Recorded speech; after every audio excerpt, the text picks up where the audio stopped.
അപ്പൊ Big Boss season 7 കപ്പ് വാങ്ങിക്കൊടുത്ത PR ദിനസാറിനും ടീമുകൾക്കും എന്റെ അഭിനന്ദനങ്ങൾ. ഒരു വിചാരമുണ്ട് നീ ഭയങ്കര ബോൾഡാണെന്ന്. ബോൾഡല്ല, ബോൾട്ടാണ്, ബോൾട്ട്. കട്ടപ്പ ശൈത്യ വീണ്ടും വന്നിട്ടുണ്ട്. എന്തോ കാര്യമായിട്ട് പറയാനുണ്ട്. എന്റെ അച്ഛന്റെ കയ്യിൽ നിന്ന് 1.5 ലക്ഷം രൂപ വാങ്ങിച്ച് സോഷ്യൽ മീഡിയയിൽ എനിക്ക് എന്തോ വലിയ റീച്ച് ഒക്കെ ഉണ്ടാക്കി തരാമെന്ന് പറഞ്ഞ്. അത് ശരി, ബിഗ് ബോസിൽ വായ പോലെ നിന്ന നീ വരെ 1.5 ലക്ഷം PR കൊടുത്തിട്ടാണ് പാവം ആ പെണ്ണിനെ പോയി കുറ്റം പറഞ്ഞു നടന്നത്. വല്ലാത്ത ജാതി. എനിക്ക് തന്നതാണ്, ഞാൻ ചോദിച്ചിട്ട് വാങ്ങിയല്ല. PR പണി എടുക്കാന്ന് പറഞ്ഞിട്ട് ദിനസാറ് PN പണിയാണ് തന്നത്.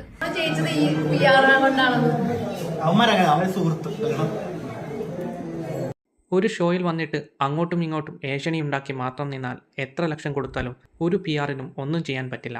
എന്തായാലും വിന്നർക്ക് ഞാൻ കാരണം കപ്പ് കിട്ടിയല്ലോ. കൊടുത്ത 10,000-നും ലക്ഷങ്ങളുടെ കണ്ടന്റ് കൊടുത്ത അനു കപ്പ് കൊണ്ടുപോയി. അനുമോളെ വിജയിയായി പ്രഖ്യാപിച്ച സമയത്തും കാറിന്റെ കീ കൊടുക്കുമ്പോഴും ശൈത്യയുടെ മുഖത്തു കണ്ട ആ ഭാവം തനി കട്ടപ്പ തന്നെ. അസൂയ മൂത്ത കട്ടപ്പ. മറ്റു 22 മത്സരാർത്ഥികളും അനുമോളുടെ വിജയത്തെ കൈയടിച്ച് സ്വീകരിക്കുമ്പോഴും ശൈത്യയുടെ മുഖത്ത് ദേഷ്യമായിരുന്നു. ഒന്നും കൈയടിക്കാൻ പോലും മെനക്കെട്ടില്ല. എന്തായാലും ചേച്ചി വീണ്ടും ബഹിരാകാശത്തേക്ക് പോയിക്കൊണ്ടിരിക്കുകയാണ്.